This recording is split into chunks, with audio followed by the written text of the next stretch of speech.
ஓணம் வந்துச்சுன்னு இலை வெட்டிட்டு வர சொன்னானுங்க. ஆல்ரெடி இலை ஃபுல்லா வெட்டின மாதிரி தான் இருக்கு. என்ன பண்றதுன்னு தெரியலையே. என்னங்க? சொல்லுப்பா. ஓணம் வந்துருச்சு. சரி. என்னோட ஃபேவரட் அடப்பிரதமம் பண்ணி கொடுக்குறீங்களா? பண்ணிட்டா போச்சு.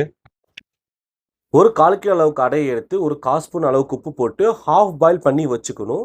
பண்ணி முடிச்ச உடனே கோல்டு வாட்டர் ஊற்றினா தான் அடை ஒன்றோட ஒன்று ஒட்டாமல் இருக்கும். ஒரு 400 கிராம் அளவுக்கான நாட்டு சர்க்கரை எடுத்து 250 ml அளவுக்கு தண்ணி ஊற்றி சர்க்கரை பாவை காய்ச்சி வச்சுக்கணும். சர்க்கரை பாவை கண்டிப்பாக வடிகட்டணும், அப்போ தான் டஸ்ட் இல்லாமல் இருக்கும். ஒரு பேனில் 2 ஸ்பூன் அளவுக்கான நெய், 10 கிராம் அளவுக்கான முந்திரி பருப்பு, 5 கிராம் அளவுக்கான கிஸ்மிஸ் பழம் போட்டு ரோஸ்ட் பண்ணதுக்கப்புறம் சர்க்கரை பாவை ஊற்றி ஒரு சில அளவுக்கான தேங்காய் போட்டு ஒரு 5 நிமிஷம் கொதிக்க விட்டதுக்கப்புறம் அடையை போட்டு ஒரு 5 நிமிஷம் கொதிக்க விடணும். இந்த சர்க்கரை பாவோட அடை சேர்ந்ததுக்கப்புறம் ஒரு தேங்காவை எடுத்து 2 டைம் பால் எடுக்கணும். கெட்டியான பால் ஒரு 200 ml, தண்ணியான பால் ஒரு 500 ml எடுக்கணும். ஃபர்ஸ்ட் நம்ம ஊற்றுறது 500 ml பால்.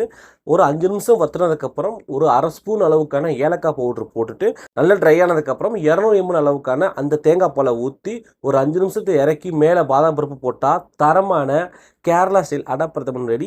ட்ரை பண்ணி பார்த்துட்டு எப்படி இருந்துச்சுன்னு சொல்லுங்கள்.